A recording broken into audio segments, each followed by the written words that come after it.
Welcome to today's presentation on multi-area OSPF adjacency on ISXR. I'll be your presenter for the day. There are a couple of panelists today as well who will be answering your questions. Feel free to ask your questions and during the presentation or during the lab demonstration, they'll be answering all your questions, right? And if there's any questions or any doubts, feel free to ask them in the chat.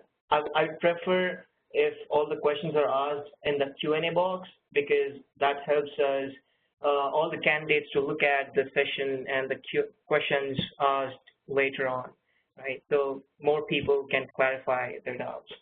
Okay, so talking about multi-area adjacency, it's not really a new feature, but not everyone uses it, right? This is basically deployed in service provider environments to, make optimal use of the routing paths so that, there's less delay in the convergence, there's, less delay in traffic forwarding, all that stuff, right? So on today's agenda, we have what is the main problem and what was the reason behind why this multi-area OSPF adjacency was developed, how it is configured, what are the caveats while configuring, or what are the technical aspects of on ISXR and stuff.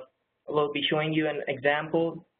Then there's a demonstration for the lab, which for multi-area OSPF adjacency. And last, we'll be touching base on few OSPF troubleshooting steps on ISXR of what you can do to troubleshoot if you run into any issue on ISXR or OSPF. Okay. Okay. So what is the background? Now, here's the thing. On OSPF, basically, the OSPF routing procedure is designed in such a way that intra-area routes are always preferred over inter-area routes.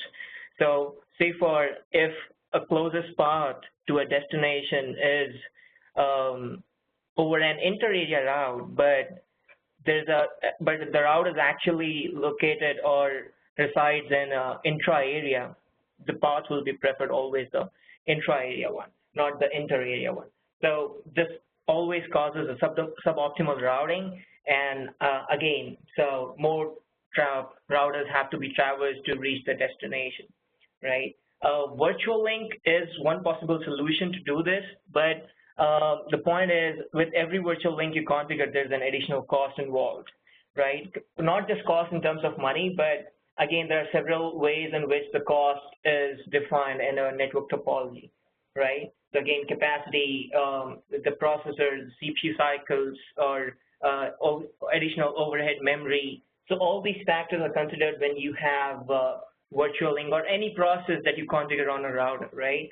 So all these facts are considered, and again, this is not a cost-effective solution, right? So what is the solution? The solution is if we can enable routing to be performed, or in a way that we allow routes to be exchanged or traversed over inter-area links rather than traversing through the overall intra-area path, this issue can be solved, right? And this is where multi-area OSPF adjacency comes into play. Now, what is the solution? This is what the solution is. A feature that a single physical link can belong to multiple areas. Logically, it is not possible because if you read the initial OSPF draft or the RFC, it says that one link can belong to only single area. It cannot belong to multiple areas, right? But later on, a new RFC was created, which actually uses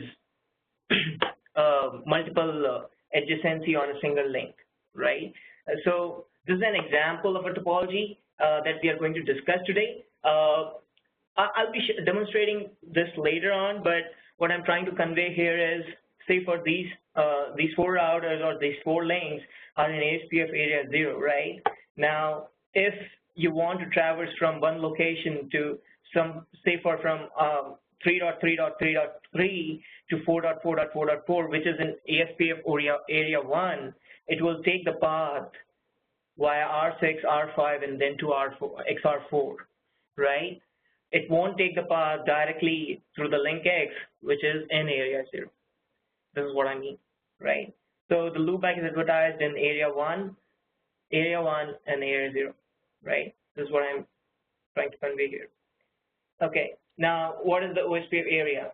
There are these features which are defined in the RFC, which I'm going to present here.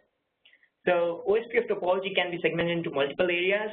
Remember, all areas should be conjunctant or adjacent to OSPF area 0, right? The backbone area.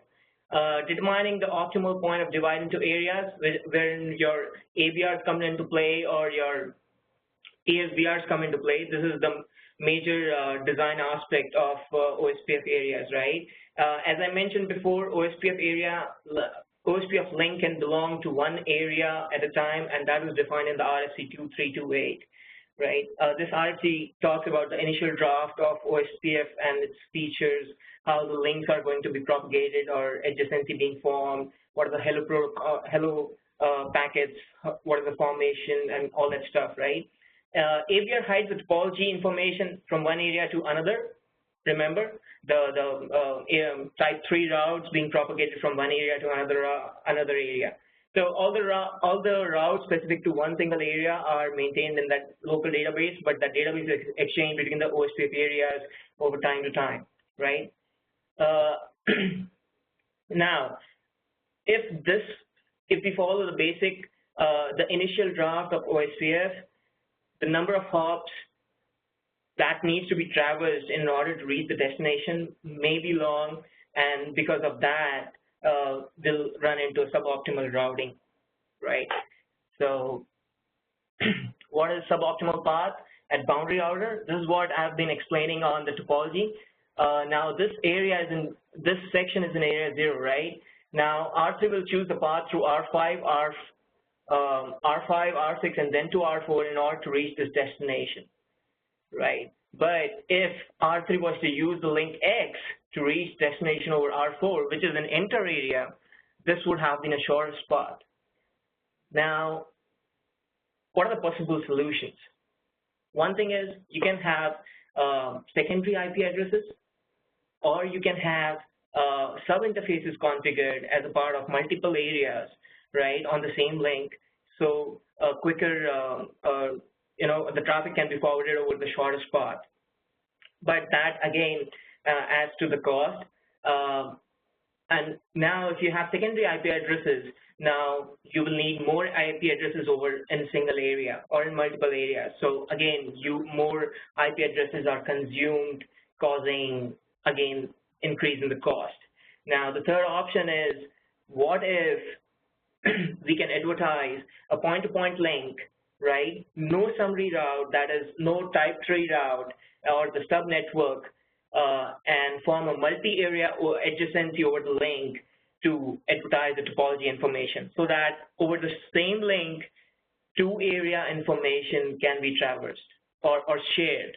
But only that's only possible when you have a point-to-point link, not when you have broadcast or non-broadcast, multi-access, or any other kind of link. So multi-area OSPF adjacency only applies when you have point-to-point links. This is the key aspect to configure multi-area OSPF adjacency. We need to remember this, right?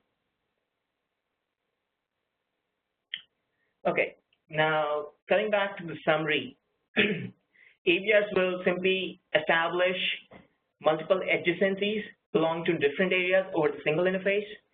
Each multi-area adjacency is announced as a point-to-point link, right? Link type 3 subnetwork is not advertised. Remember that.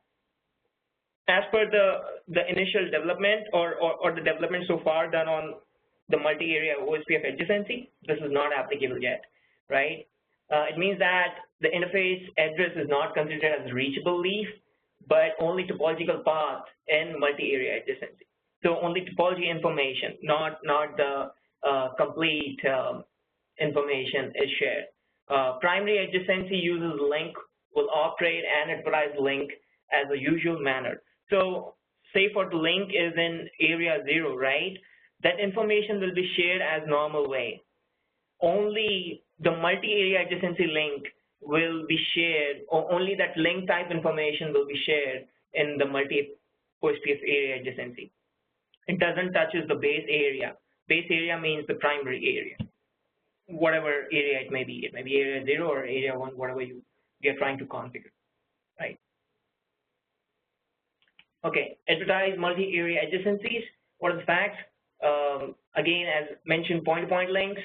Now, link ID is, again, the remote router's ID. Link data, neighbor's IP address, or if index. If index means the interface index of the underlying interface, if it's unnumbered or if it's having any IP address or anything else, right? Unlike numbered point-to-point links, no type 3 or sub-network link is advertised. Okay, here's a configuration example. Now, how is it actually configured, right? If you see over here, the router OSPF, under the area 0, we define the normal bundle Ethernet interface. So like in iOS routers, we have port channel. On XR, we have the concept of bundle Ethernet, right? It's the same thing, no difference at all, but it's only the naming conventions which changes, right? Under the OSPF area 1, what we define is multi-area interface bundle ether. So in order to advertise this area, you use a subtag or a prefix of multi-area interface and then advertise the interface and define its and advertise that link in the another area which is going to be performing the multi-area adjacency, right? Okay, so how does that look like? Remember, whenever you do a show OSPF neighbor, I think you might have seen that in the previous session by Aladdin. So you generally see OSPF sessions, right? Whatever the neighborship has formed. If you see an asterisk mark, right, this indicates that this is a multi-area adjacency being formed on that interface. So you will see 2 entries on the same interface. One is for the normal area or the base area, and one will be for the other area, right? That is on which you are forming the multi-area adjacency. So that's it for the for the presentation.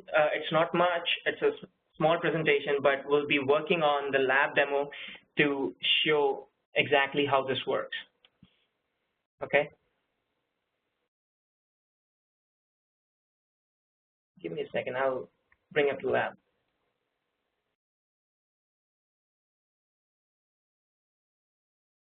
Are there any questions, or if you feel like I've been going a bit fast, just let me know over the chat so that I can go a bit slow. If there's any other questions you feel like you want me to cover, or just let me know as well on the chat while I'm setting up the lab.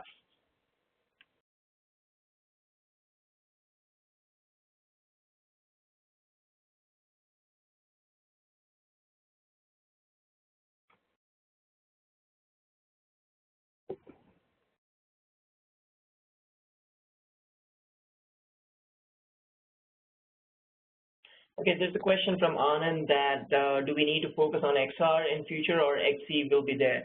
So iOS XC is nothing but iOS being run on the Linux shell platform. That's it, right? ASR 1000 or latest 4500 series switches have been designed, and even there are low-level routers coming in off lately from Cisco, which are being run on iOS XE. So, guys, can you hear the sound? Yes, Genie, we can hear it. Okay. I can hear it. Okay.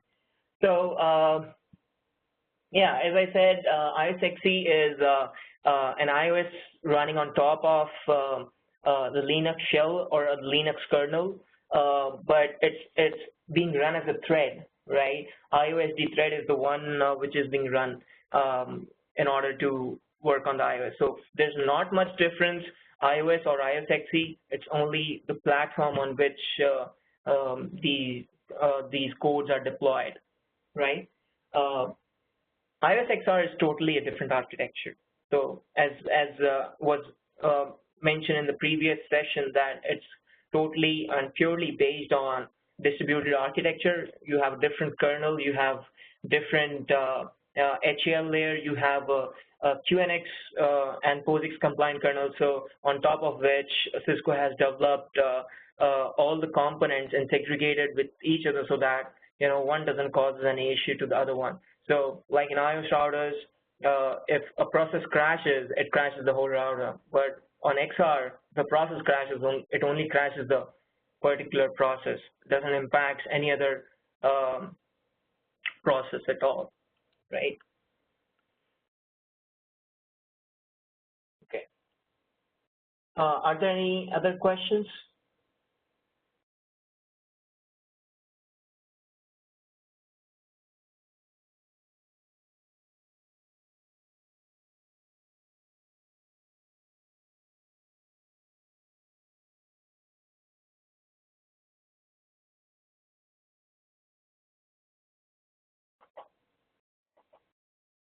Okay, so let me share VNC. Can you guys see my screen? Yes, Genie, I can see your screen. Okay, so this is the topology that we'll be working on today, and so all the routers running OSPF. The area 0 is between XR 1, 2, 3, and 4. Area 1 is configured between XR 3, XR 6, XR R5, R6, and XR 4, right? So here's the thing.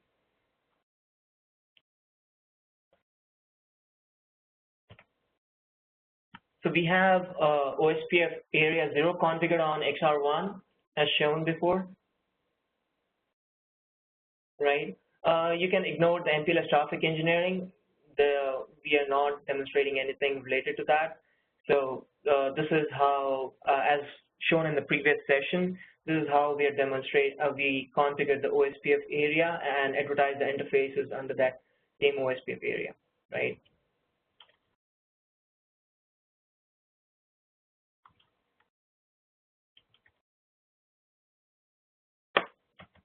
Right. Now, if you see the show OSPF neighbors, you will notice that there's no asterisk mark nowhere, right? It's all through normal OSPF configuration and area. Show run router OSPF. Now in this one, on this router area XR3, what I've done is I've advertised loopback 0 and the interface towards R-farm. This should be XR3 is connected to R6. So the interface towards R6 is advertised in area 1. So show route,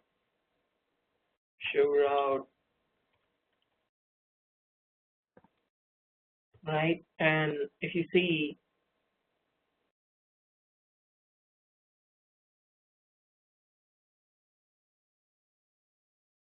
now what we try to do is we have all the routes advertised via OSPF in the routing table in the rib.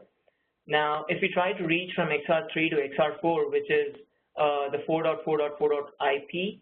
Okay, here's one more thing which I want to clarify before I move further. All the routers, the links are advertised on the way they are connected to the next hop router. Like if XR1 is connected to XR2, the link IP is 12.12.12.0/24, and so is support. And the loopback is always the router number in x.x.x.x, right, where x represents the router number. So now if you do a trace route to the destination, which is XR4, which is also advertised through area 1, right, over here, XR4. So we'll notice that it traverses the path of router 6, then to router 5, and then from there it reaches our R4, which means that it is taking 3 hops to reach to the destination, but whereas the destination is just 1 hop away, right? I think this is acceptable. Okay, so what we can do is we need to make this link X as a multi-area OSPF adjacent, and from there we should see what is the routing change, right? Okay, so show run router OSPF. Okay, so this is the link. The link going show IPv4 interface brief, right? Link between R3 and R4 is 34.34, so gig 01. So let's make this interface point-to-point.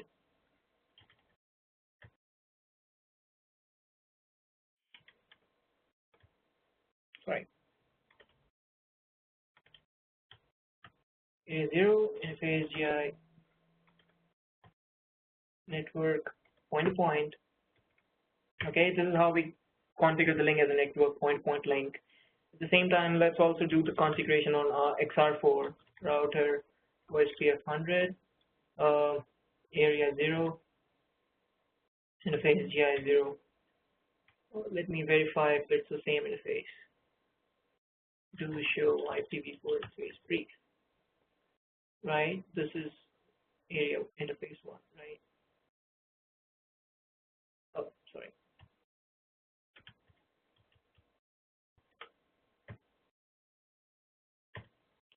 Both sides it's 001. Interface GI 0/0/0/1, network type point-to-point, right? We commit the configuration, do show OSPF neighbor.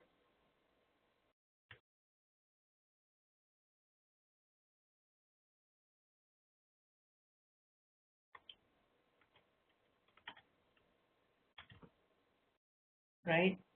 Process. Yes.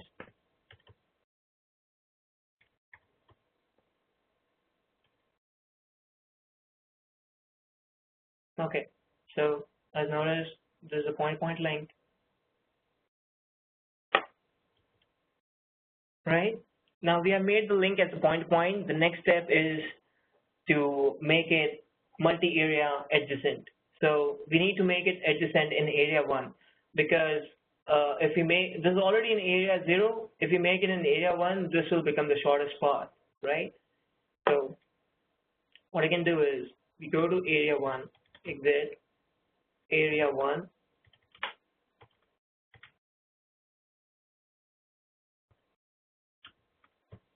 Okay. What we do is multi-area interface gig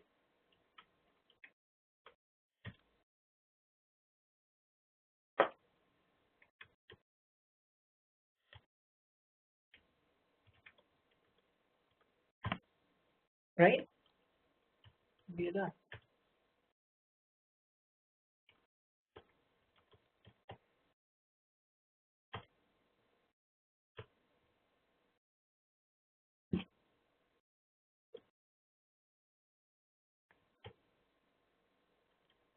Okay, neighbors up. Okay, so can you guys see the difference? The difference here comes here is on the 4.4.4.4 we have 2 neighborships over here and over here. The difference we can see is through this asterisk mark, which indicates that this is a MADJ interface, that is multi-area adjacency interface. Now let's try to see how many hops does it require to reach the destination which we showed here, right? Earlier it was 3 hops. So trace route 4.4.4. 4. There you go, right? Show route, right? It only says type intra-area. It doesn't say anything, right? But in the OSPF database, you will see that, in the OSPF table, you will see that the adjacency is formed over the gig 0001 interface for 2 areas, which is normally not possible, right? Show OSPF database.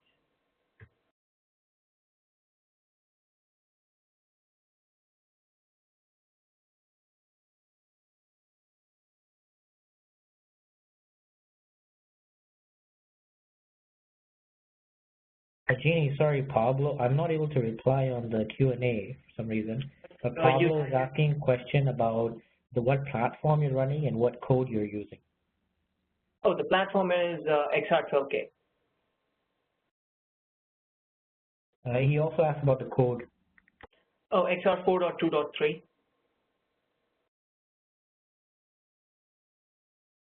It really doesn't matter. OSPF Multi-Area Adjacency is supported on XR 4.1.1.1 as well, and also on other platforms. So later code releases as well. So we can show that as well. So you can configure it. That's not a problem. Right? So we have seen the basic difference of what happens when you have multi-area OSPF adjacency, how quickly the conversions happen, how fast we can reach the routes, right? And what difference does it make, right? So this was a demonstration on multi-area OSPF adjacency. It was a small demonstration. Now I'll be presenting a session on troubleshooting OSPF. Let me try to bring up the lab before I share this stuff, right? So give me a quick second. In the meanwhile, yeah, feel free to ask any questions.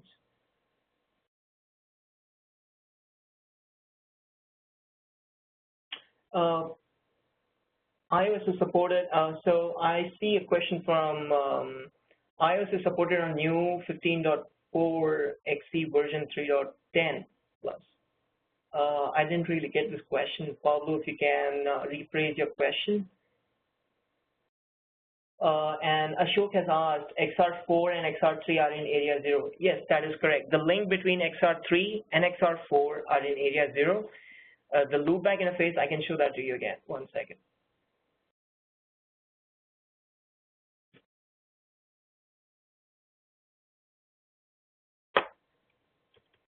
Show run router OSPF. So now if you see the link between XR3 and XR4 is this one.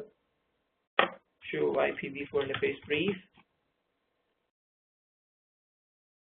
Right? It's in area 0. And now when we advertise it in area 1, we advertise it as MAD adjacency based, right? That's the only difference.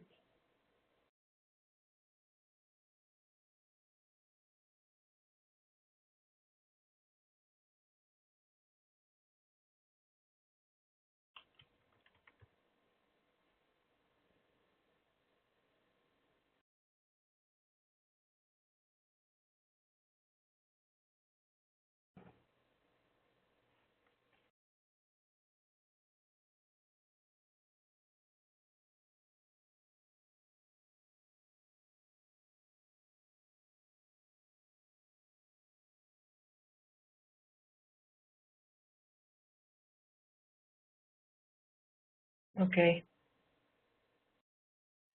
So now I'm sharing the same lab that was used in last time presentation, right?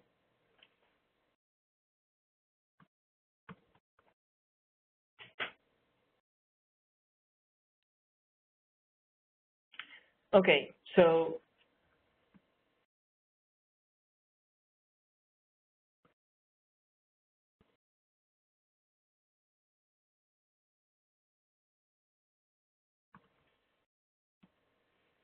right? Now, if you notice,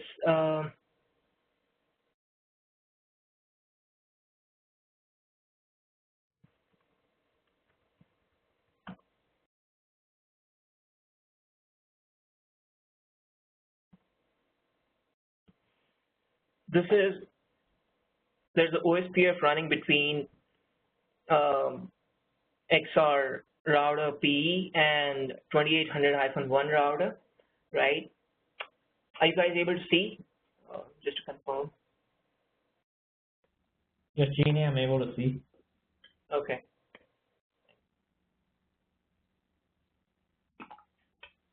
Okay. Here's another question from Pablo that I see.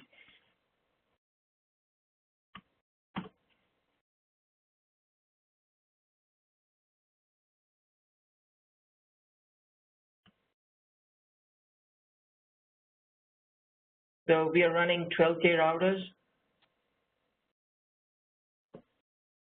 and this lab has 4.2.1 image.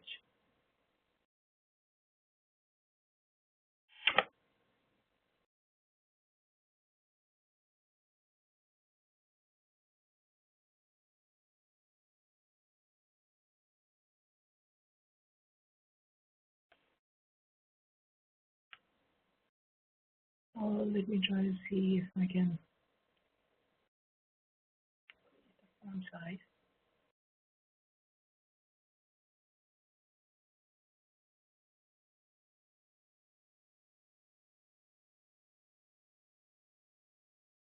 Is it better?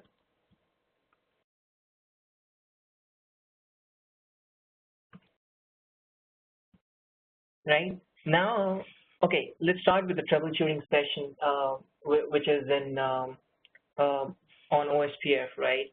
Now, if you notice that the OSPF session has stuck in XStart state. Now, the very first thing that comes into mind when you have OSPF getting stuck in XStart or exchange state is you always look into the MTU status, right? Show run interface GI0000, right? It's running the default MTU. Show run, show interface GI0000,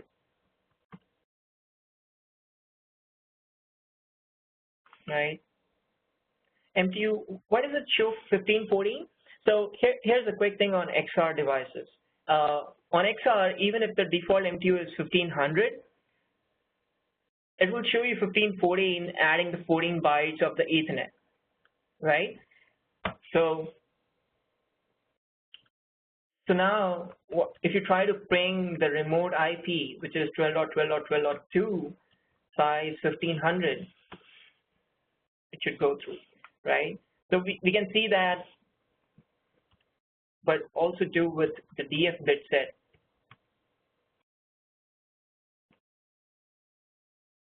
Okay, do not try, right? So it goes through. That means your 1500 bytes are going through.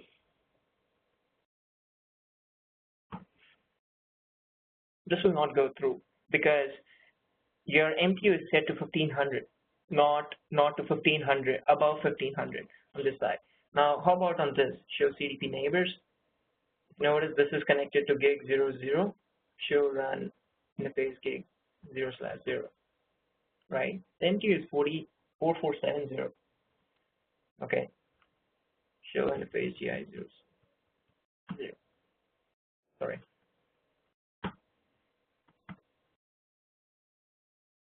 Right. This is again good way to test when you are doing such troubleshooting.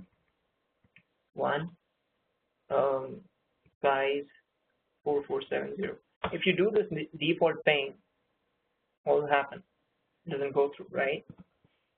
Now, say for 1514, doesn't go through 100. So it goes through, right? So what happens is whenever the exchange is happening, it tries to send the data of a bigger size, which is not handled or not supported by the other end interface, right? So we need to match the interface MTU in order to make the adjacency work properly.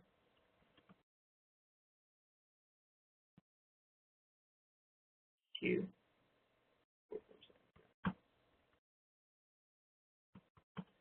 Now you will notice the interface MTU is default to 1500, right? And you also notice that the OSPF adjacency has come back up.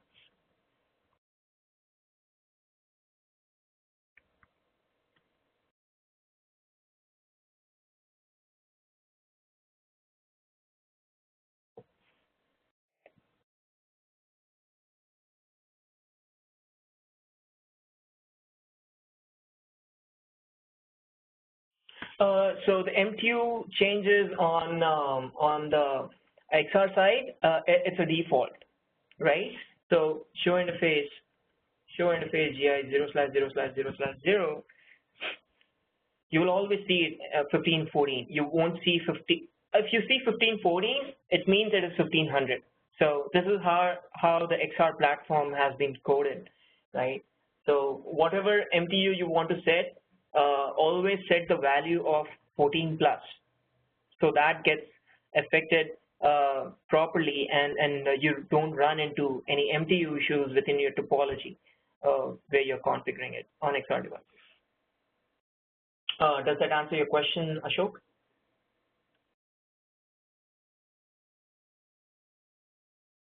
Okay, right. So, okay, we were also discussing on last time that the router ID has to be a unique one, right? Now, if you see here, router, okay, let's do one thing.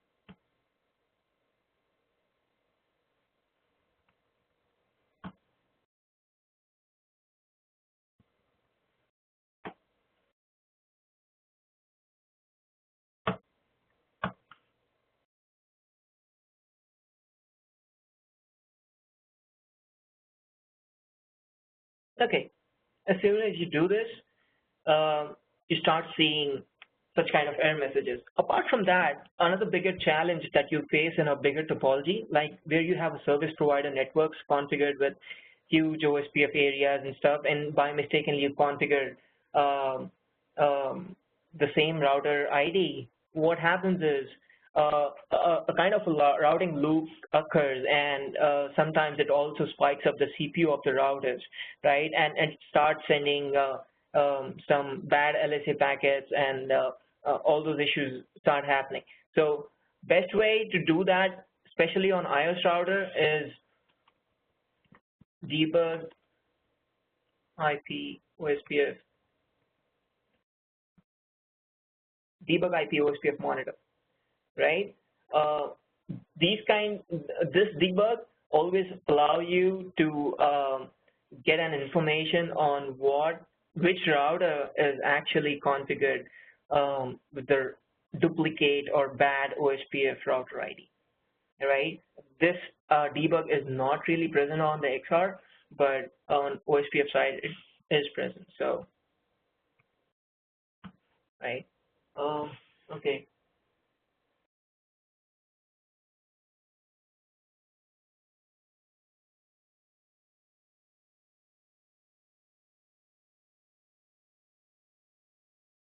Guys, I would appreciate if you can ask the questions on the Q&A box rather than on the chat, because it always helps the people who are watching the recording to view all the questions and better understand what is going on, because I believe the chat is not shared in the recording. Okay. Okay, another possible thing, what happens around during the troubleshooting is, let me set it back. Show OSPF, router OSPF 2, router ID 2.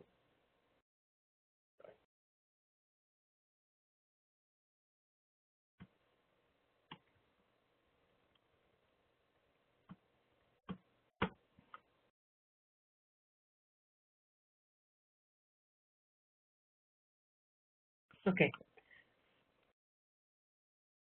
Show OSPF.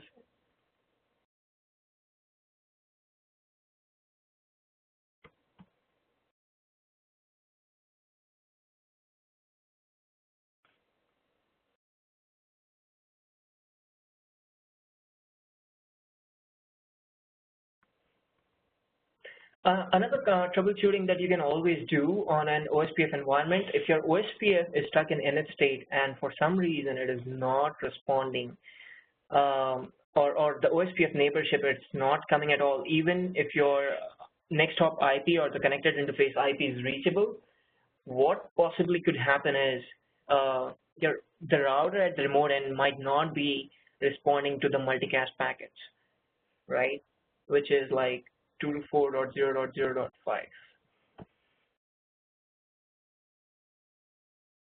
Right? If you do a ping and you receive the reply from all the interfaces on which you're running OSPF, that means the issue is not really related to your multicast address.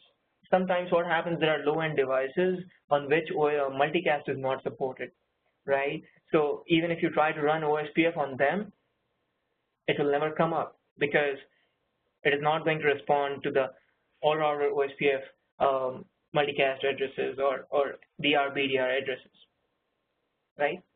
So there's also another way of checking it. One second, presentation is coming up.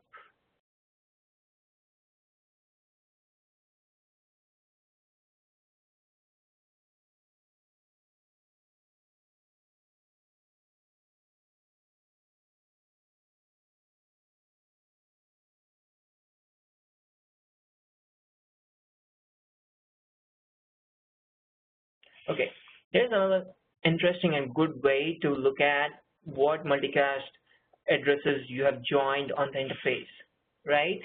You can see that all these multicast addresses are joined. So this is what we are actually interested in, right?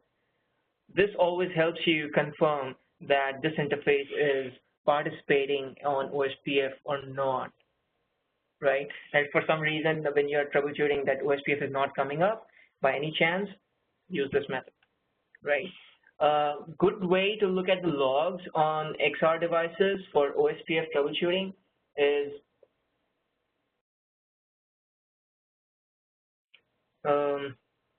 show OSPF trace.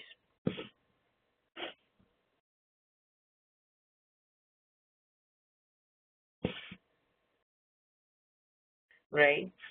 It always shows you how many hello packets have been sent, are they incrementing or not, right?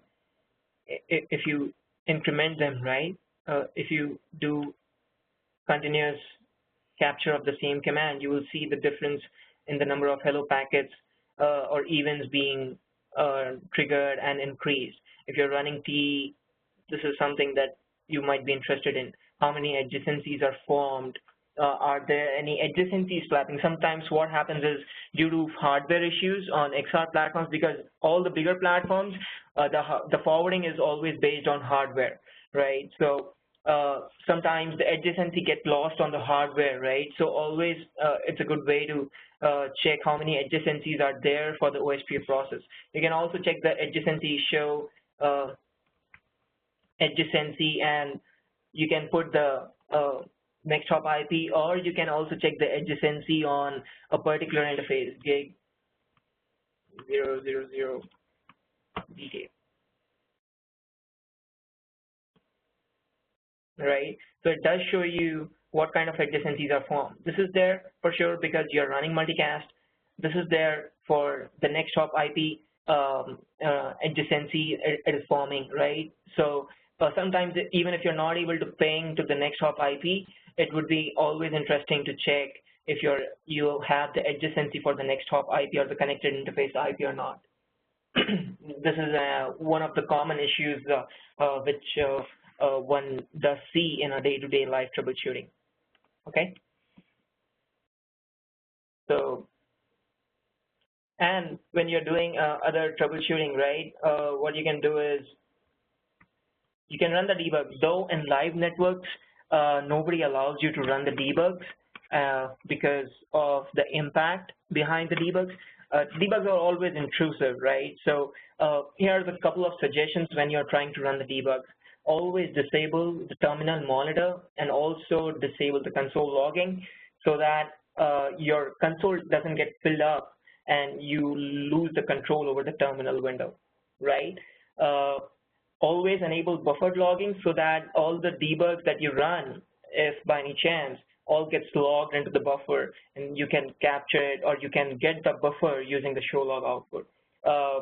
This kind of, so what happens is, like, if you run into such issues, your console is jammed, your terminal is jammed, you won't be able to get out of it. And the only way sometimes due to the huge debug messages, say for a huge topology, you run into, finally the option left over is to reload the router because you have no control, right? So, sorry. So debug OSPF 100 or 1.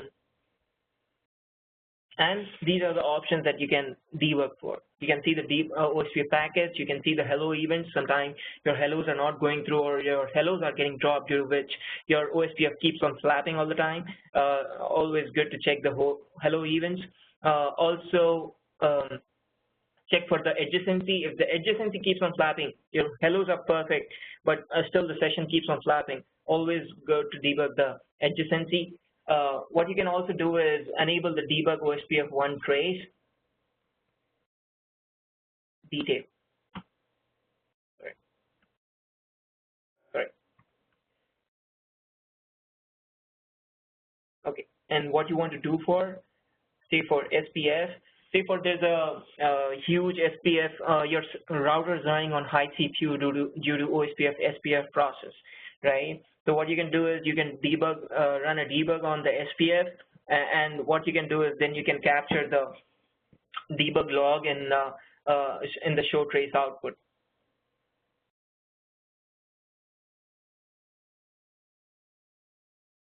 Okay. So all these debug options are there. Sometimes your OSPF process keeps crashing, right? So what you can do is you can also check the details of the OSPF process. Show process OSPF, right? You will always see if for some reason your OSPF process is crashing, you will see that the respawn count is now something above 1,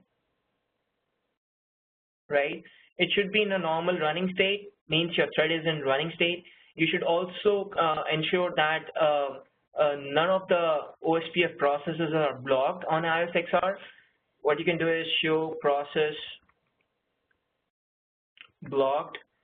You can also specify a location, say for a particular line card or a route processor is having a block process. So you can also do like CPU 0. So you can check the block process on IOSXR. If for some reason OSPF is getting blocked on a particular line card, your OSPF is not going to come up, right? And the blocking of process may be due to several reasons. So this is the basic things that you can try to do on IOSXR. This feature is definitely not there on iOS or iOS XE, right? So this kind of flexibility is given by XR platforms. So always a good way to troubleshoot and look into things which may be causing the OSPF to come up or you know, not allowing the OSPF to come up. So are there any questions related to the troubleshooting steps?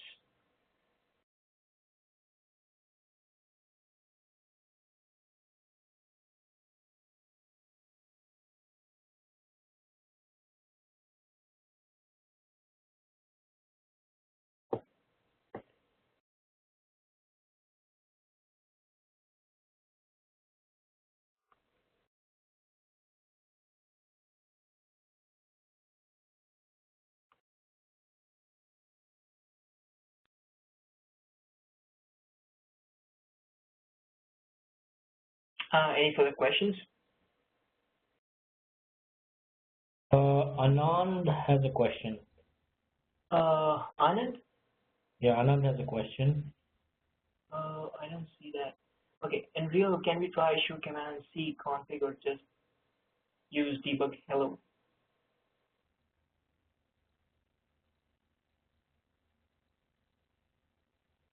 Oh yeah.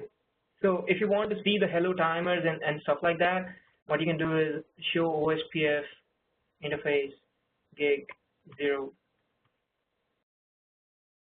right? So you can see all the timers that are set on the interface level, right? So the connected interface, I think this was already shared in the previous presentation, but it's fine, right? You get to know the neighbor ID, which is the router ID, and it will also tell you if the interface is part of a multi-area interface or not. If it is, it will show you multi-area interface count is 1, and will show you the interface details. Right? Show OSPF trace all.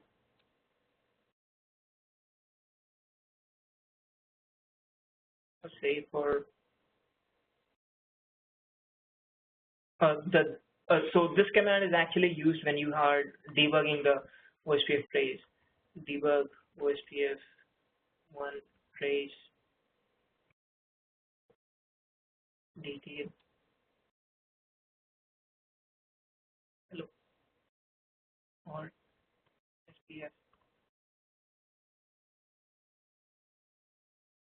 intra.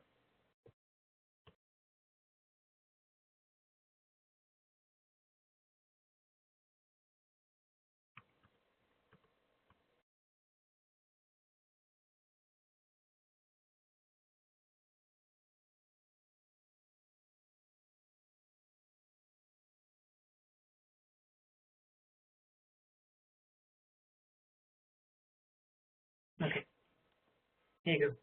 Right? So we ran the debug for the trace, for the SPF, and over here in the trace output we can see that what all things have been run on the SPF side and all the things captured. So this always helps when you are doing an in-depth. So this is generally not used. It's used in scenario in big customer topologies where you have a lot of SPF transitions going on, you know, and LSA flood kind of scenarios, all those things. So.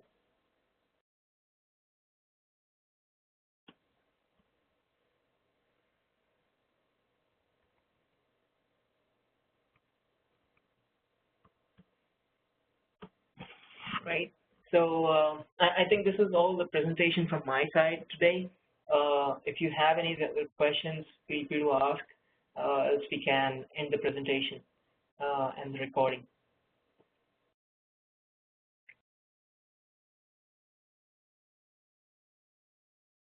Any other question, guys?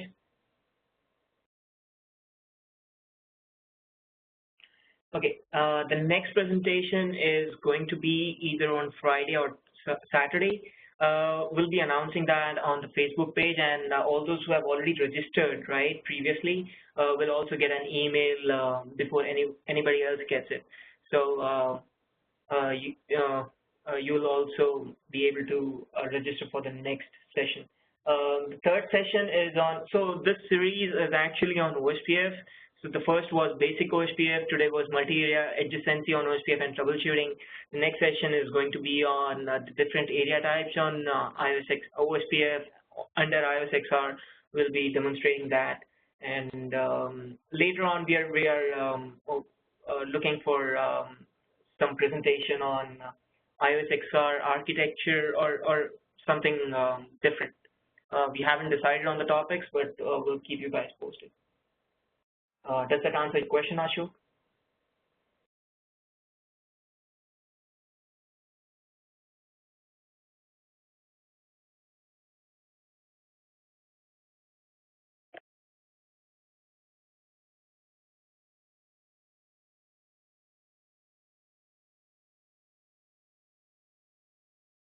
yeah, this presentation is totally free.